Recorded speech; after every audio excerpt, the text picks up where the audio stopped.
suite à la tournée nationale que nous avons initiée depuis le 7 février,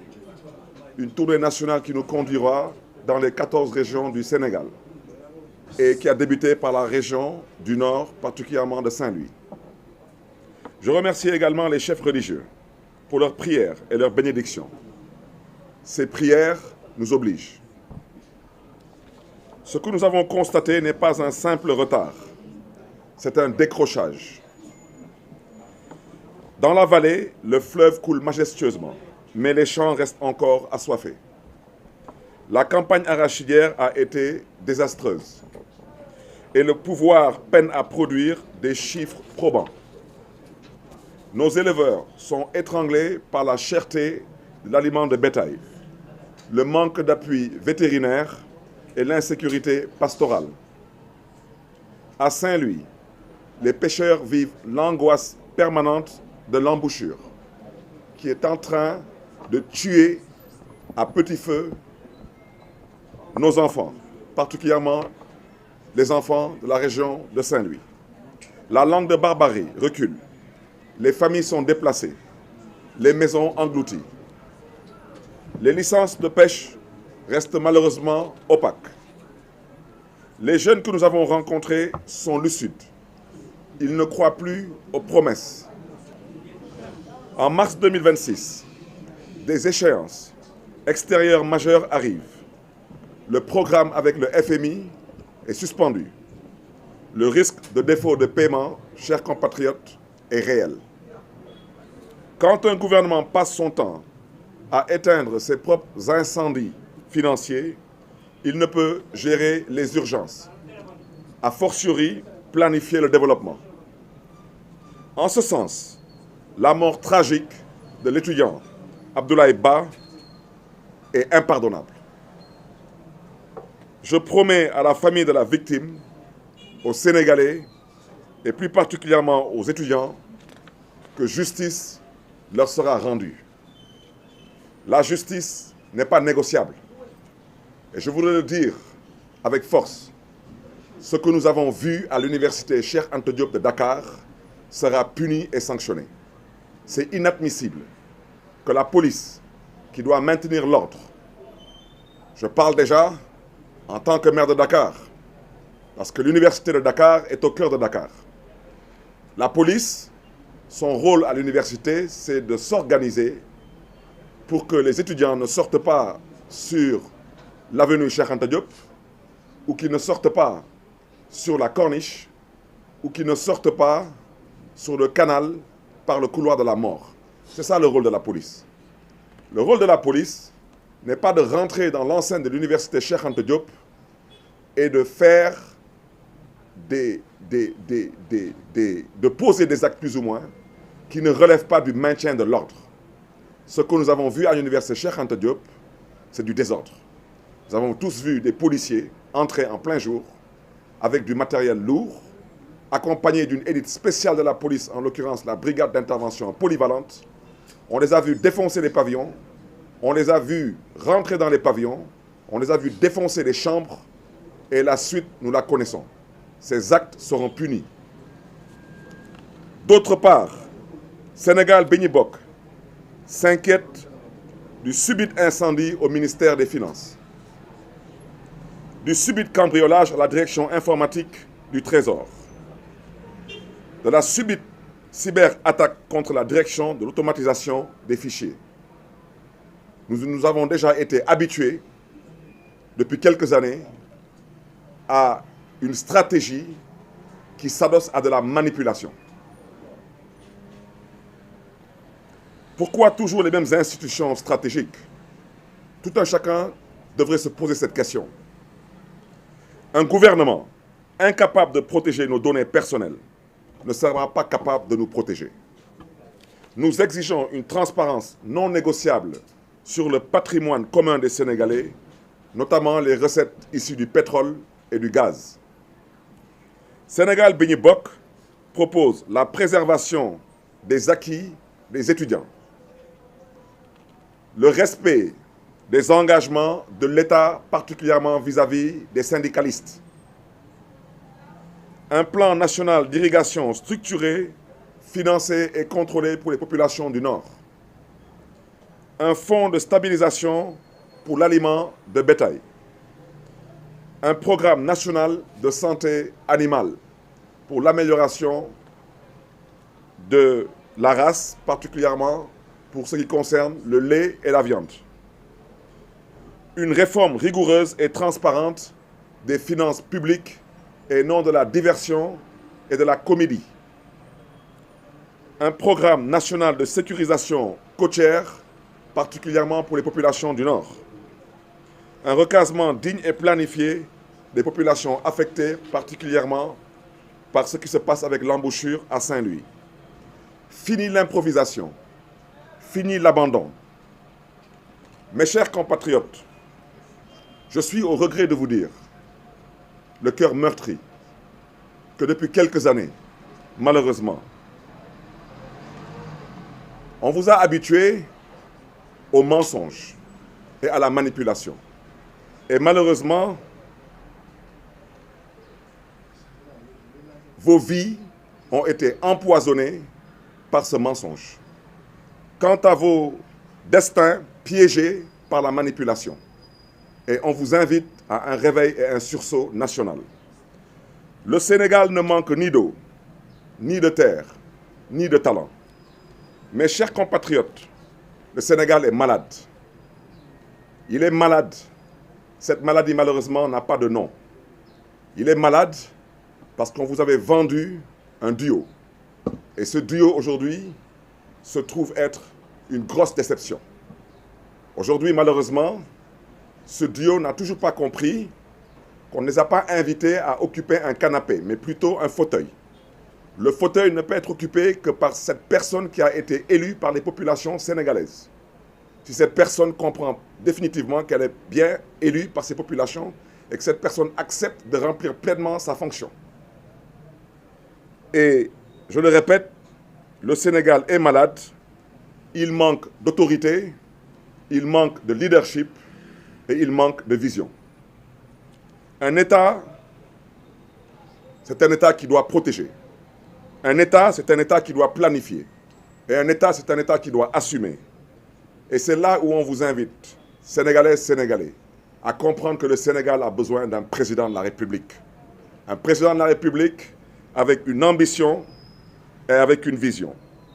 Et c'est la raison pour laquelle Sénégal Béni Bokk a décidé de mettre une fois de plus, et de le rappeler, l'humain au cœur de ses priorités, de ses urgences, de ses politiques. L'humain, nous devons le construire. L'humain, nous devons nous assurer qu'il puisse être éduqué et qu'il puisse être en bonne santé. Et c'est la raison pour laquelle, dans notre programme, nous le disons avec force, à l'image d'un pays comme la France, nous allons nous assurer que l'éducation et la santé soient accessibles à tous et de façon gratuite. C'est une question de priorité. Aujourd'hui, la priorité de ce régime n'est pas de payer aux étudiants des bourses, mais plutôt de prendre dans la caisse nationale 5 milliards pour soi-disant indemniser des insulteurs, des casseurs et des voyous. La priorité de ce régime aujourd'hui, ce n'est pas de maintenir certains acquis comme les bourses familiales, mais c'est plutôt d'acheter à des députés des véhicules à 50 millions. Je ne dis pas qu'un député ne doit pas être véhiculé, mais c'est une question de priorité. La priorité pour ce régime, ce n'est pas aujourd'hui de baisser le coût de la vie au Sénégal. C'est plutôt de se promener en jet privé et de continuer à raconter des contre-vérités et de continuer à vouloir endormir les populations sénégalaises qui sont aujourd'hui torturées, assoiffées et affamées. Sénégal Béni Bokk au pouvoir, Inch'Allah, nous ne diviserons pas le Sénégal. Nous le réparerons. Avec vous, pour vous. Je terminerai en vous souhaitant un saint temps de carême et un bon ramadan. Vive le Sénégal libre dans une Afrique prospère et digne. Je vous remercie.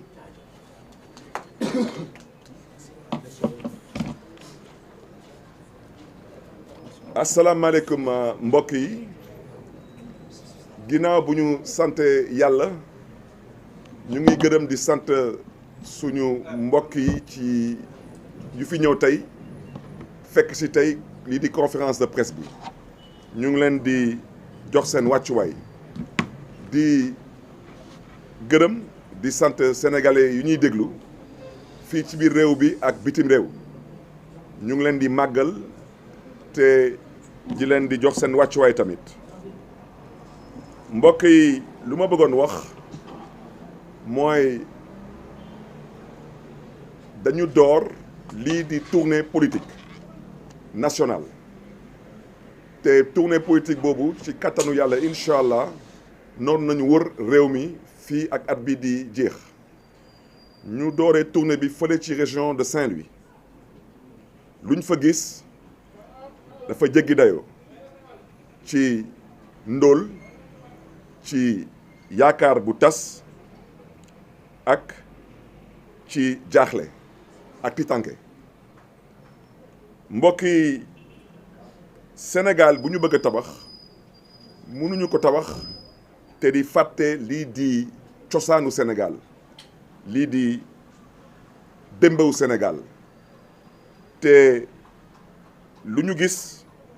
mooy lu tubaab di woy le monde rural mooy suñu mbokk béykat yi nappkat yi ak sàmmkat yi dañ leen fàtte dañ leen toroxal dañu tas seen yaakaar dem nañu ci région de Saint-Louis dégg nañu suñu mbokk fël ñu nekk ci département de Dagana dégg nañ tamit suñu mbokk yi nekk ci département de Podor ak tamit dégg nañ tamit mbokk yi nekk ci département ak ci commune Saint-Louis te wax dëgg yàlla suñu xool yi dañ tooy mais gërëm nag di sant bu baax a baax askan bu ñu fa dalal sant leen tamit ci seen taxawaay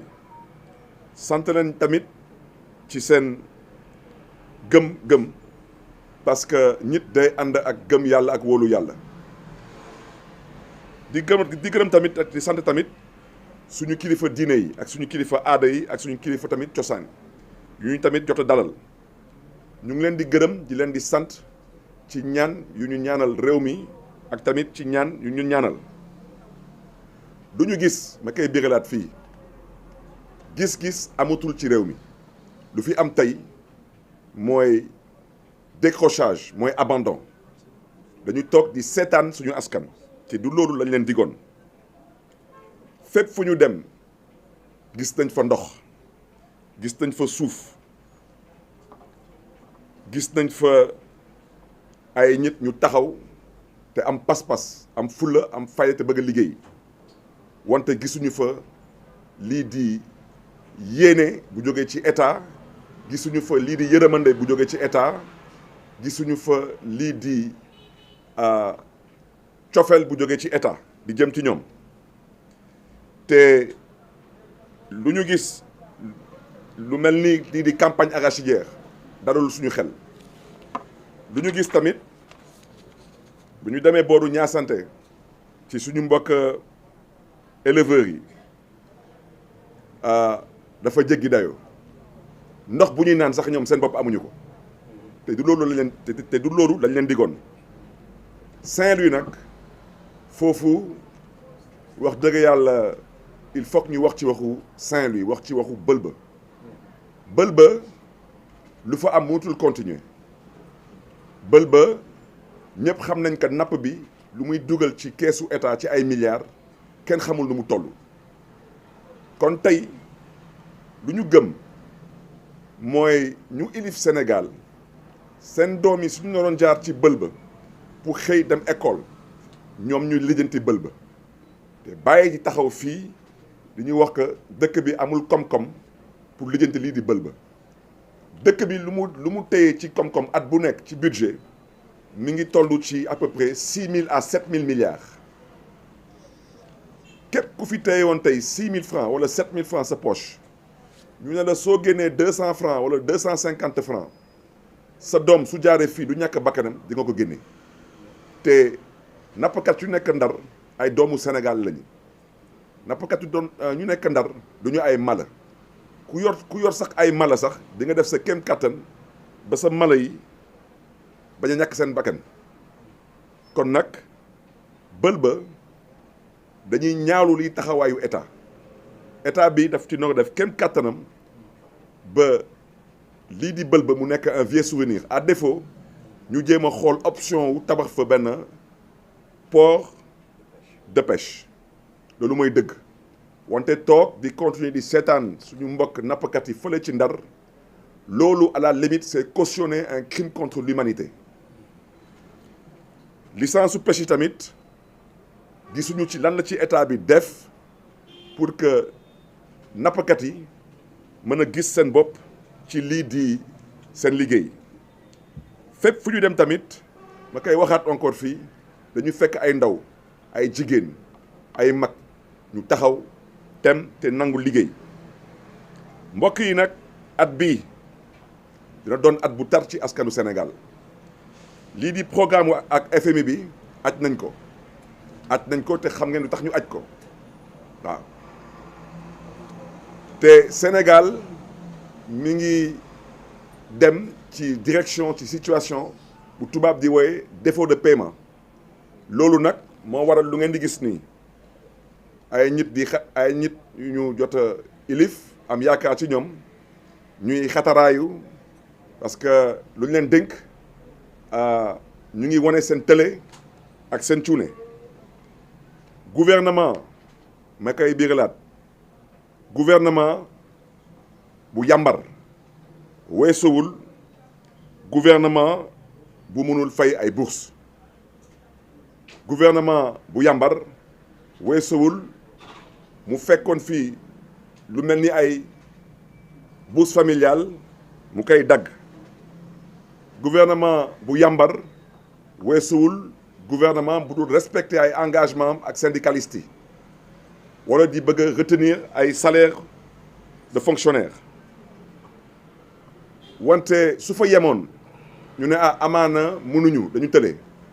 wante ñu yokk ci soxor weesuwul lu ñu gis université Cheikh Anta Diop bu Dakar su ma baat ci kaw ñu ngi jaalee famille wu Abdoulaye Ba ñu ngi jaalee bépp étudiant sénégalais fii ci biir réew mi ak bitim réew ñu ngi jaalee tamit askanu Sénégal parce que ñëpp ko naqarlu wante mbokk yi lu ñu gis université Cheikh Anta Diop bu Dakar dama bëgg a wax ci leer justice dina def liggéeyam tey wala suba wala ginnaaw suba justice dina def liggéeyam parce que loolu du accident loolu soxor la ak maa tey te nag am na lu amul place Sénégal mooy njiit bu bëgg a jiital maa tey waaw ku bëgg nag jiital maa tey na nga ko jiital sa kër nga yemale ko sa kër wante ñun du ñu fal fi ay njiit ñu bëgg a jël seen yebel ak seen xamadi ak seen maa tey bëgg ko nag teg suñu ay suñu kaw njaboot yi duñ ko nangu. lu ñu gis université Cheikh Anta Diop dafa jéggi dayoo police seen liggéey université Cheikh Anta Diop mooy lu tubaab di woye le maintien de l'ordre université Cheikh Anta Diop ñetti axe kese la police noonu sécurisé bu ci njëkk mooy avenue Cheikh Anta Diop ñu góorgóorlu ba xale yi bañ a génn bu ci tegu mooy corniche bu Dakar góorgóorlu tamit pour que xale yi bañ fa génn bu ci tegu tamit mooy canal buy gën a Gueule Tapée mooy fu ñuy woy couloir de la mort loolu la ñu sant police kenn santul police muy dugg université fekk ay étudiants yuy nelaw ay étudiants yu tojul yu taalul yu saagawul yu xeexul da ngay dugg université dafa dugal ay véhicules blindés di fa dugg ba di fa dugg ak élite spéciale bu police bu ñuy wooye brigade d'intervention polyvalente ñëpp a gis luñ fa liggéey dajji ay pavillon dajji ay néegu étudiants song étudiants yi ñëpp a gis ñuy dóor étudiants yi ak ay liif ak ay bouclier di coup de pied étudiants yi ñëpp a gis ay étudiants yu ñuy jàpp amuñu dara amuñu xeer amuñu dara ñuy ñëw ba tiim leen di dóor ay bal ay grenade ñëpp a ko gis tey nag ku mu neex taxaw ne man maa joxe instruction suba na nga am fulla ak fayda pour ne pas dire na nga am fit parce que ragal buy wane que dafa am fit suba yàggatul na nga taxawaat biralaat lu nga wax waaw na nga taxaw te biralaat lu nga wax ku fi bëgg nag ne da ngay dugal université benn commissariat de police na nga ko def wante suba yàggatul moo tax lii di mbiru étudiants yi na wax ji leer justice dina def liggéeyam Sénégal bi ñuy bokk tamit di ñaawlu lu ñu mën a déggee ni mel ni ay lu xaw a daal di yàq suñu xel yi parce que de façon assez subite dañu gis que ministère des finances dafa amoon lakk-lakk foofu ñu dégg tamit que dafa amoon benn cambriolage fële ci direction informatique du trésor ak tamit mu am benn cyberattaque fële ci direction de l'automatisation des fichiers loolu yëpp dañ ci am xel ñaar parce que loolu day tey suñu xel parce que ñu ilif tey Sénégal dañu tàmmal askanu Sénégal di leen di wax ay wax yu yàq xel yi te gouvernement bu mënul protéger suñu ay données personnelles dañu gisul naka lay protéger askanu Sénégal moo tax Sénégal bi ñu bokk di sàkku ci nguur gi nañu wax lii di xaalis bu jóge ci pétrole bi ak ci gaz bi fan lay dem comme amoon na kenn ku fi taxawoon ne pétrole bi balaa nga ne p jaay nañ ko nañu gaay ñuy wax tey xaalisu pétrole bi ak xaalisu gaz bi fan la jëm parce que yambar weesuwul gouvernement bu ñu dénk pétrole dénk la gaz yow mënoo fay bourse wante yow yor nga juróomi milliards bu ngay jox sa ay ndaw parce que ñu doon toj di saaga ak di taal nga jox leen ko dàmpaay yambar weesuwul gouvernement bu dul fay ay bourse familiale wante di jëndal ay député am ay oto 50 millions yambar weesuwul gouvernement buy wëndeelu di taxawaalu ak di tambambaalu te mënuñu te askanu Sénégal ñu ngi may dégg dara soppeekuwul ci réew mi gaz wàññeekuwul du ceeb du diwlin du courant du dara mi ngi gën a tar di gën a metti moo tax Sénégal bi ñu bokk di proposer que ñu respecter lii di acquis étudiants yi ñu respecter engagement yu jël ak syndicalistes yi pour suñu mbokk ñu nekk ci région du Nord ñu liggéeyal leen benn plan national d'irrigation bu ñuy taxawal ñu financer ko te ñu contrôler ko ñu installer benn fonds de stabilisation pour l'aliment du bétail public ak toujours pour les populations du Nord mu am benn programme national de sécurisation côtière ak benn recasement pour suñu mbokk yu bëlba di sonnal mbokk yi nag nguur gi ba ñu toogee ba tey laata ñuy toog sax dañu yàgg di wax ay wax yu dëppwul ak dëgg di yàgg di yàq xelu askan wi loolu nag moo poson seen dund yi te loolu tamit moo daal di piéger seen avenir moo tax mbokk yi ñu ñëpp xam nañ que Sénégal dafa feebar wante feebaru Sénégal pour ñu faj ko ñu lijjanti ko il faut que ñu xam turu feebar jooju te feebar jooju amul tur moo xaw a yéeme nit bu feebar dem seeti docteur bi def la diagnostic ne la effectivement da nga feebar wante man sa feebar bi xaw ma lii di turam moo ñu dal feebar bi ci gàttal mooy Masamba ak Mademba ñoom ñoo fi woote woon que Masamba mooy Mademba Madembay Masamba ñoom ñoo ko fi woote woon ñoom ñaar ñëpp tey nag feebar bi du mu bindoo mooy kenn ci ñoom ñaar dañ ko fal wante moom ba tey lu muy ñuro daal mooy mel ni amaana dafa am xel ñaar xamul est-ce que dañ ko fal am déet ba tey daal xel bi dafa xaw a tee keneen kii nag moom kenn falu ko wante moom ma bëgg a weddi yàlla bëgg a fal boppam loolu mooy feebaru Sénégal nag lu tax yàlla nattu leen ñoom ñaar ñëpp parce que yàlla dafa leen dénkul lii di canapé lu leen yàlla dénk mooy fauteuil ku ñu fal ba tey est-ce que toog na mooy problème bi parce que ci xelu sénégalais yi dégguñu ko gisuñu ko gis ngeen lu dal étudiants yi dégguñu ko si gis ngeen tey situation de crise bu Sénégal nekkee ngaangu si keneen la ñuy dégg te moom kenn falu ko kon nag feebar bi nu mu bindoo daal mooy mel ni ñoom ñaar ku ci nekk yaa ngi xool kan mooy toog ci siis bi bëgg a uuf moromam te affaire bi du waaye uufante affaire bi da ngay toog nga fees siis bi kilifa day toog di fees siis tubaab dafa woo kilifa bu mel noonu daf ko woo autorité wooweewu ko autorisé yéen ñëpp gis ngeen fii président de la république signé décret nommé ñit keneen taxaw ne kii du fi toog ba Sénégal doone Sénégal ba tey lu mel noonu musul am moo tax Sénégal lu mu soxla tey mooy autorité mooy leadership ak lu tubaab di woy vision mooy am gis-gis te yàgg naa ko wax kilifa ñaar kese la mooy yéene ak yërëmande da ngay am yéene ci sa askan ak yërëmande ci sa askan moo tax Sénégal bi ñuy bokk lu ñu gëm mooy état day aar askanam état day planifier gis-gisam te état tamit day assumer lii di ay responsabilités am moo tax Sénégal bi ñuy bokk lu ñu jot a gis biir réew mi mooy suñu bëggee tabax Sénégal dañu doon a investir ci lii doomu aadama mooy siggil doomu aadama mooy sargal doomu aadama mooy dooleel doomu aadama mooy yëkkati doomu aadama mooy fonk doomu aadama te loolu il faut que mu jaar ci lii di jàng bi ak lii di wér-gu-yaram plus de 50% de la population sénégalaise a moins de 19 ans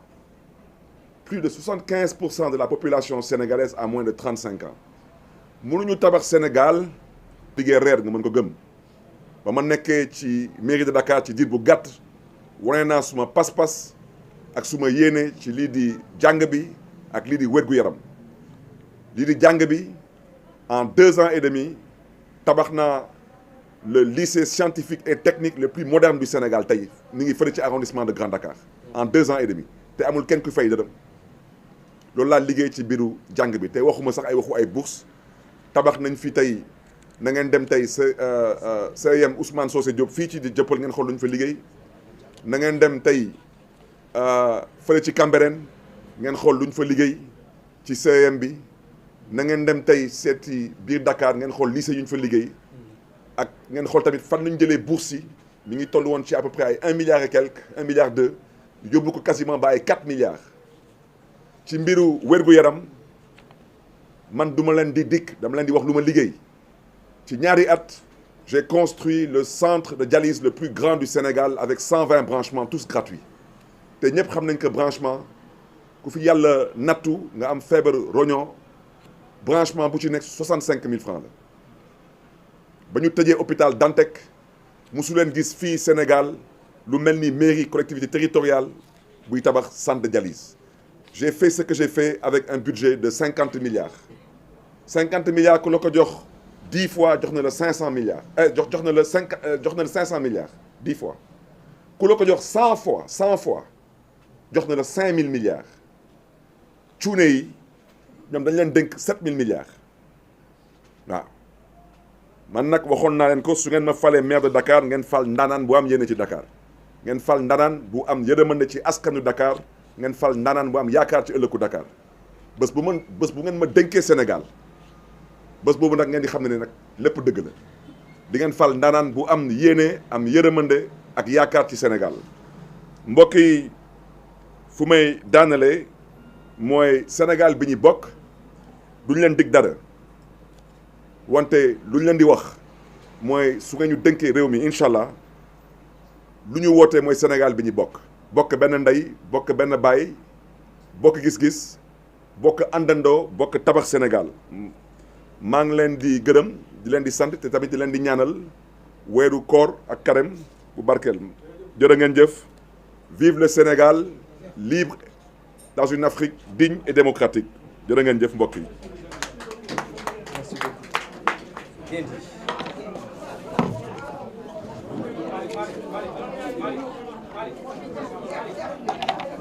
Ça va? C'est bien dit. Nice, mec. Bien dit. Bien dit.